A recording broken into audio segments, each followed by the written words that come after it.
Jared Polin, FroKnowsPhoto.com, and this is your Don't be hating Photo News Fix. This fix is brought to you by Storyblocks, which has been an invaluable asset for us for well over 10 years at this point. 10 years. Yep, Storyblocks gives you unlimited access to royalty-free photos, videos, music, sound effects, vectors, motion backgrounds, and so much more for one subscription cost, which means you never pay per clip. On top of that, there's a Storyblocks plugin for Adobe Premiere that allows you to search all of Storyblocks right from Premiere, and that is such a time saver. And for those of you who use DaVinci Resolve, templates are now available in your Storyblocks library. We pretty much use something from Storyblocks in every single video that we make. In fact, in honor of football season being back, here's a slow-mo clip of a guy being left hanging. To sign up for Storyblocks or to learn more, head on over to storyblocks.com/fro.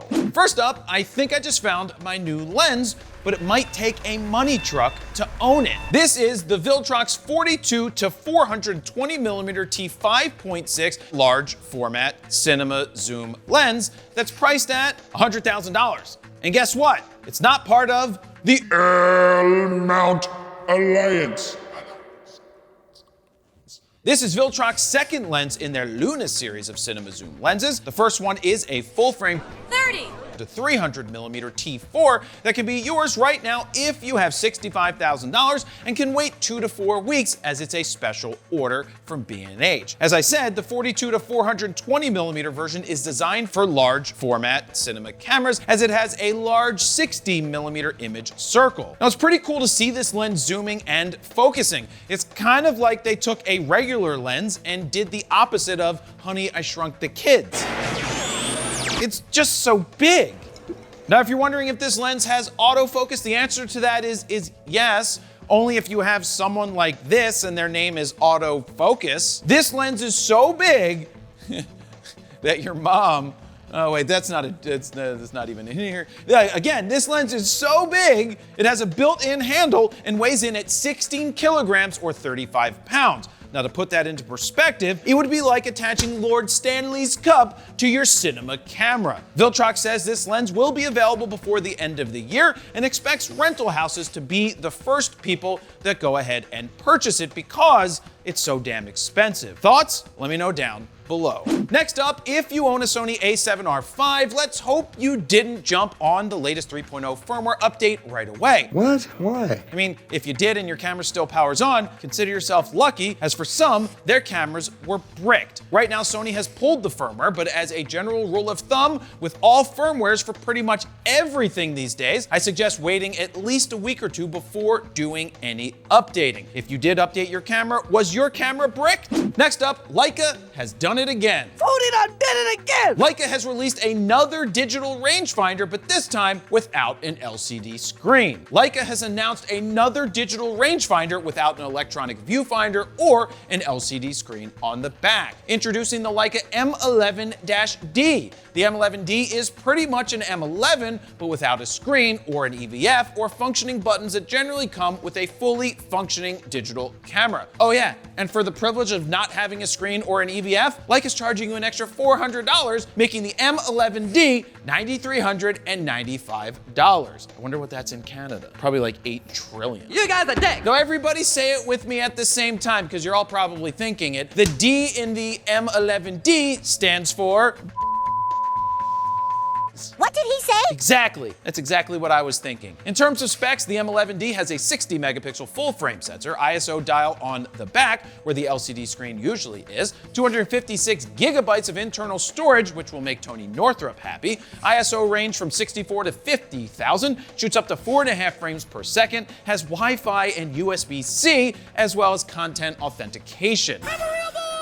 The crazy thing is, in order to change most of the features of the camera or to check your focus, you need to connect the camera to Leica's Photos with an F app. I mean, come on now. Why not just buy a Leica M6 film camera and call it a day? It's a lot of work. I mean, we all know the answer to that because many, not all Leica shooters do it for the show and can't exactly do it for the dough. AKA, they they can't shoot their way out of a paper bag. That was mean. Now, don't get me wrong, I think Leica's quality is exquisite and their lenses are phenomenal. In fact, I have no issue with the camera that slows you down, but why not take it a step further? Strip everything out. Get rid of it. Put a winder on it. Sell digital rolls of film that give you 36 shots at the same ISO and only resets once you plug it into a computer and you transfer your files. Now, that's just me. What type of person do you think buys a camera like this? Let me know what you think down below. And finally, Canon has announced the RF 28-70mm f2.8 IS STM lens. This is Canon's attempt at making a more affordable standard zoom lens for people looking to step up their photos and videos. Now, when I say affordable, this lens costs $1099 and brings it more in line with other third-party 28-70 2.8 lenses. If those third-party lenses cost $300 more, that is. Regardless, this is a first-party RF lens that's compact and light and weighs in at 495 grams or 1.1 pounds and is this big. I got it right here. This is it. It just came in the mail yesterday, so I don't have it tested out just yet, but I will soon. Now, I know some people might be wondering if 28 isn't wide enough, and though I would prefer shooting with a 24-70, I personally use the 28-70 f2, and if you want to spend twice the money, you too can have a 24-70 2.8. The point of this lens is that a compromise is needed to be made to keep the price down. With that being said, I'm not a fan of this. Where you do this and it locks in and then unlocks, because I feel like as I'm zooming, it might go all the way back and start to do that. Now, they're not the only people to do this. We've seen this with other manufacturers when they're trying to come up with a smaller, more compact lens. Now, regardless, it's nice to see them releasing quality fast glass at a price point that is closer to what third-party manufacturers are putting out. And there you have it. That's your photo news fix this time around. Thank you very much for watching. Jared, Polin from KnowsPhoto.com. See ya.